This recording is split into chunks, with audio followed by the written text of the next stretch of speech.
쓸모아. 이러다가 나라 땅이 중국 땅이 되겠습니다. 중국인 땅 무당 투기를 바로 잡아달라는 청와대 청원이 지난 13일 올라왔습니다. 중국인들 우리 땅과 집을 많이 매수해 부동산 시장을 불안하게 만들고 있다는 것이었습니다. 실제로 중국인 국내 토지 보유량은 지난 2011년부터 8년간 14배나 늘었습니다. 이것은 여의도 면적의 6배가 넘는 땅이었습니다.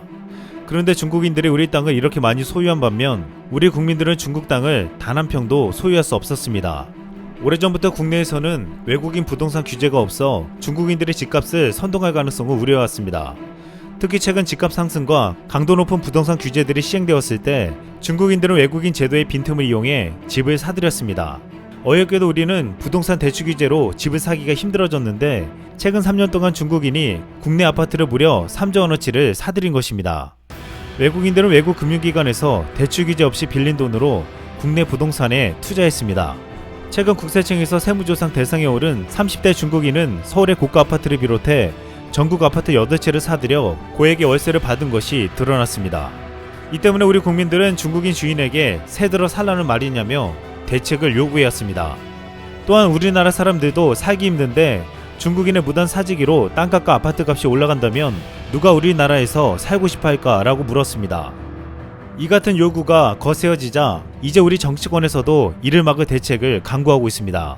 민주당 정의령 의원은 지난달 30일 외국인이 국내 주택을 산 뒤 6개월 이내에 실거주하지 않을 경우 취득세를 20% 중과하는 내용의 지방세법 개정안을 대표 발의했습니다. 더 나아가 홍석준 의원은 우리 국민은 중국에서 토지를 소유할 수 없는 상황에서 중국 국적자는 대한민국 토지를 소유할 수 있다며 상호주의적 입장에서 제한할 필요가 있다고 지적했습니다. 이렇게 여야가 한 목소리로 중국인 부동산 소유에 대한 제한이나 법 개정을 하겠다고 나선 것입니다. 우리나라뿐만 아니라 최근 10년 사이 전세계 주요 도시의 집값이 엄청나게 올랐습니다. 아시다시피 여기에는 차이나머니가 있었습니다. 뉴욕타임즈는 중국인들이 투자하고 있는 세계 도시 가운데 호주의 시드니와 멜버른, 캐나다의 밴쿠버 등의 주택가격이 급격하게 상승했다고 보도한 바 있습니다. 지난 2016년 영국 런던에서는 템스강의 보트를 개조해 생활하는 신보트피플이 등장했습니다.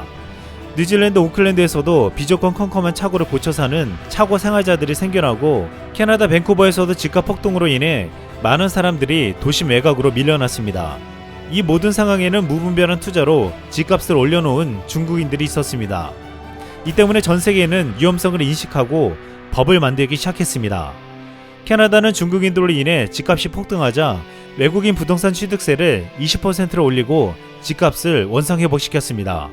한국감정원에 따르면 지난 2015년 5.1%에서 2016년 11.1%, 2017년 7.9%로 급등했던 캐나다 시추 주택가격은 특별취득세 도입 이후인 2018년 1.0%로 내려왔습니다. 또한 호주에서는 외국인이 5천만 달러 이상 부동산을 매입할 때 정부에 신고하고 외국인 투자 심의위원회 승인을 받게 했습니다. 만약 외국인이 거주 증명을 할 수 없을 때는 부동산 매각 시 12.5%를 과세당국에 납부하게 했습니다. 호주도 이 같은 정책을 시행하고서 부동산 가격이 2017년 3.5%로 내려온 뒤 2018년 마이너스 6.7%를 나타냈습니다. 싱가포르는 아예 오래전부터 차이나머니를 차단해왔습니다.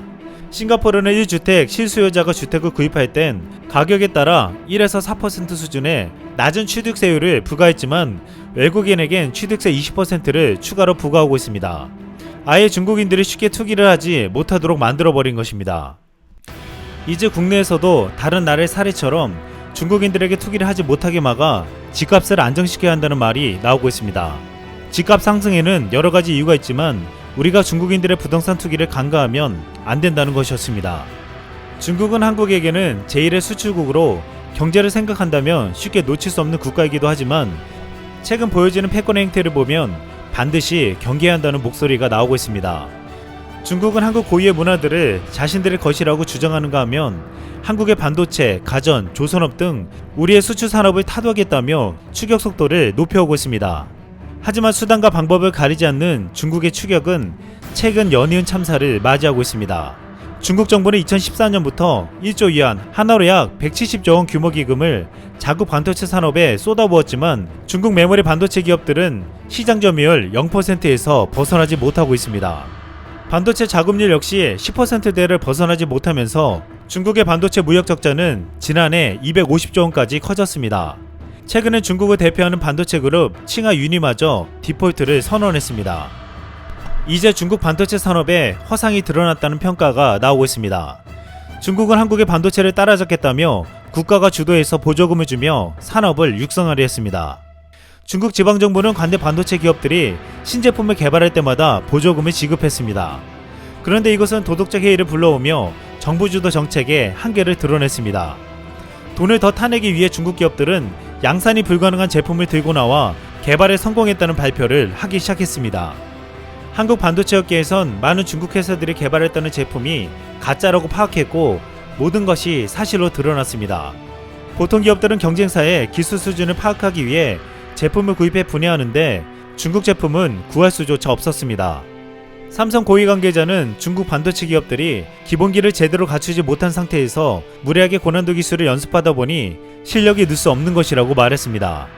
그런데 중국은 반도체뿐만 아니라 자동차, 광산 등 국영기업들이 연쇄적으로 빚을 갚지 못해 망해가고 있습니다. 이는 중국 정부가 그동안 무제한 지원과 상한 유예 등을 더 이상 하지 않는다고 했기 때문입니다. 이런 가운데 중국에서 한국의 배터리 기업이 놀라운 소식을 전해왔습니다. LG화학이 중국 내에서 생산하는 테슬라 모델 Y에 들어갈 배터리를 전량 수주했다는 것입니다. 배터리 굴기로 외치는 중국의 CATL과 우리와 경쟁했던 일본 파나소닉을 제쳤습니다. 전문가들은 한중일 3국 간 배터리 전쟁에서 한국이 승리했다고 평가했습니다. 중국은 한국의 배터리 기업들을 몰아내고 자국 기업 CATL 등을 키워왔습니다. 이번에 테슬라 모델 Y는 LG화학, CATL, 파나소닉이 나눠서 수주할 것이라는 예측이 지배적이었습니다. 하지만 예상을 깨고 LG화학이 전량 공급하기로 결정났습니다. CATL의 주력인 LFT 배터리로는 고급형 차량 모델 Y의 무게와 성능을 감당하기 어려웠기 때문입니다. 이로써 LG화학과 CATL의 기술력 격차가 얼마나 큰지 입증되었습니다. 중국은 그동안 정부가 주도하며 과도한 보조금과 혜택을 주면서 자국 산업을 육성하려 했습니다. 하지만 이것은 정부가 꾸준히 지원하고 민간에서 오랫동안 연구개발로 기술력을 쌓아온 한국을 이길 수 없었습니다. 최근 중국은 랴오닝성이 조성되는 각종 경제 시범구역을 활용해 한국과 다양한 구체적 협력 사업을 발굴해 가자고 했습니다. 랴오닝성은 중국의 일대일로와 한국의 신북방 정책을 연계 추진하는 데 있어 가장 핵심적인 협력 대상 지역이라는 것이었습니다. 중국 측은 한국과 협력 잠재력이 매우 크다면서 적극적으로 나와 인공지능, 신에너지, 헬스케어, 관광문화 등의 협력 가능 분야도 제시했습니다. 하지만 이 같은 중국의 제안에 국내에서는 어이가 없다는 반응입니다. 과거 사드 보복 때 우리 기업들은 엄청난 피해를 입고서 짐을 싸서 나와야 했습니다. 그리고 그 피해에 대해 중국은 이후 아무런 사과도 하지 않았고 지금까지도 영향을 주고 있습니다. 중국은 이 같은 사드 보복에 이어 동북공정을 통해 한국의 문화가 모두 자신들의 것이었다고 말하며 이제는 한국의 부동산까지 집어삼키려고 하고 있습니다. 최근 중국인 한국 땅 집 못 산다 입법을 추진한다는 기사에 한국인 특유의 댓글이 달렸습니다. 빨리빨리. 이상 쓸망이었습니다.